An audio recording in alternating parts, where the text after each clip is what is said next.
નમસ્કાર મિત્રો, દેશ અને દુનિયા તેમજ ગુજરાતના મહત્વના સમાચારમાં આપનું સ્વાગત છે। આજના મહત્વના સમાચાર મેળવવા માટે વિડીયોને અંત સુધી જોતા રહો। સૌથી પહેલા આવા જ સમાચાર મેળવવા માટે આ ચેનલને સબસ્ક્રાઇબ કરવાનું ના ભૂલતા। ત્યારબાદ વરસાદને લઈને જોઈએ મહત્વની આગાહી તો અરબી સમુદ્રમાં ડિપ્રેશન સર્જાતા કમોસમી વરસાદનો માવઠું ભારે કેર વરસાવી રહ્યું છે।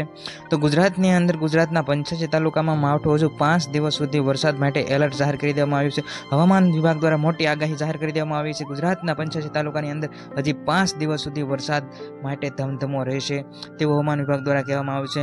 વધુ વિગતવાર માહિતી જોઈએ તો ગુજરાતમાં સતત બીજા દિવસે કમોસમી વરસાદનો કેર જારી રહ્યો છે। આજે 85 જેટલા તાલુકામાં માવઠું પડ્યું છે, જેમાં નવસારીના જે તાલુકા છે તેનામાં સૌથી વધુ 2.25 ઇંચ જેટલો વરસાદ નોંધાયો છે। તો આ માવઠાએ ખેડૂતોને પાયમાલ કરી દીધા છે। વધુમાં વિગતવાર વાત કરીએ તો હવામાન વિભાગ દ્વારા ગુજરાતમાં મોટા ભાગના જિલ્લાઓમાં હજુ આગામી 5 દિવસ સુધી ભારે વરસાદ પડે તેવી આગાહી કરવામાં આવી છે।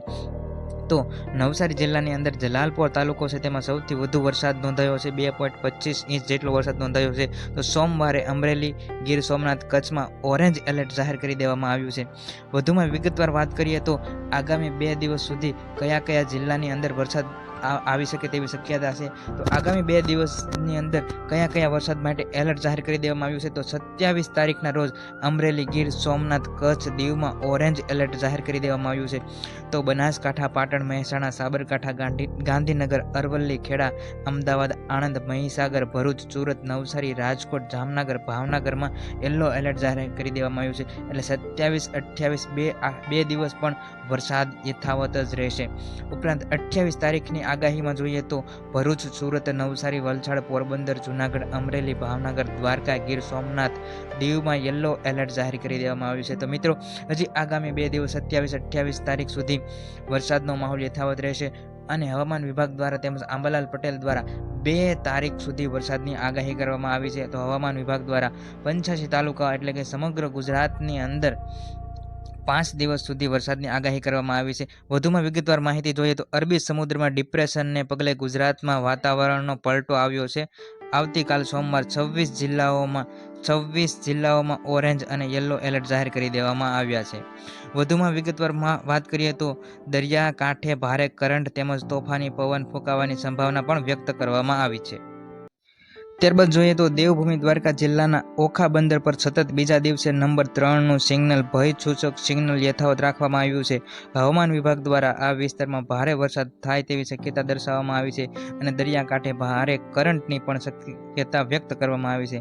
ગુજરાતમાં મેરીટાઈમ બોર્ડ દ્વારા જે ગુજરાત સિગ્નલ દર્શાવે છે તે સિગ્નલ તાત્કાલિક અસરથી લગાવવામાં આવ્યું છે, જે સૂચવે છે કે બંદર પરથી માલ સામાનનું વહન કરતા જે નાની હોડીઓ છે તેમને જે જહાજો છે તેમને પણ સાવધાન રહેવા માટે અપીલ કરવામાં આવી છે। તો દરિયાઈ ખેડૂતો માછીમારોને પણ સાવધાન રહેવા અપીલ કરવામાં આવી છે। તો ગુજરાતની અંદર કયા કયા જિલ્લાની અંદર કયા કયા તાલુકામાં કેટલો વરસાદ નોંધાયો છે તે અંગે જે રવિવારના આંકડા આવ્યા છે સામે તે જોઈએ તો આપણે જલાલપોર જે નવસારી તાલુકો છે તેની અંદર 2.25 વરસાદ નોંધાયો છે। તો સૂત્રાપાડા જે ગીર સોમનાથનો તાલુકો છે તે ત્યાં 1.75 ઇંચ જેટલો વરસાદ નોંધાયો છે। તો નવસારીની અંદર ખેરગામની અંદર 1.75 ઇંચ જેટલો વરસાદ નોંધાયો છે। તો ગીર સોમનાથની અંદર જે કોડીનાર છે ત્યાં 1.75 ઇંચ જેટલો વરસાદ નોંધાયો છે। છોટા ઉદેપુર તાલુકાની અંદર કવાંટની અંદર 1.50 ઇંચ જેટલો વરસાદ નોંધાયો છે। તો ગીર સોમનાથના ઉનાની અંદર 1.30 ઇંચ જેટલો વરસાદ નોંધાયો છે। છોટા ઉદેપુર જિલ્લાની વાત કરીએ તો સંખેડાની અંદર 1.30 ઇંચ જેટલો વરસાદ નોંધાયો છે। પંચમહાલ જિલ્લાના જાંબુઘોડાની અંદર 1.30 ઇંચ, તો સૌથી નવસારી જિલ્લાનું જે ચીખલી છે ત્યાં પણ 1.10 ઇંચ જેટલો વરસાદ નોંધાયો છે। તો આગામી 5 દિવસ સુધી વરસાદ જે માવઠું છે તે યથાવત રહેશે। તો ગુજરાતની જનતા તેમજ ખેડૂત મિત્રો સાવધાન અને સતર્ક રહેજો।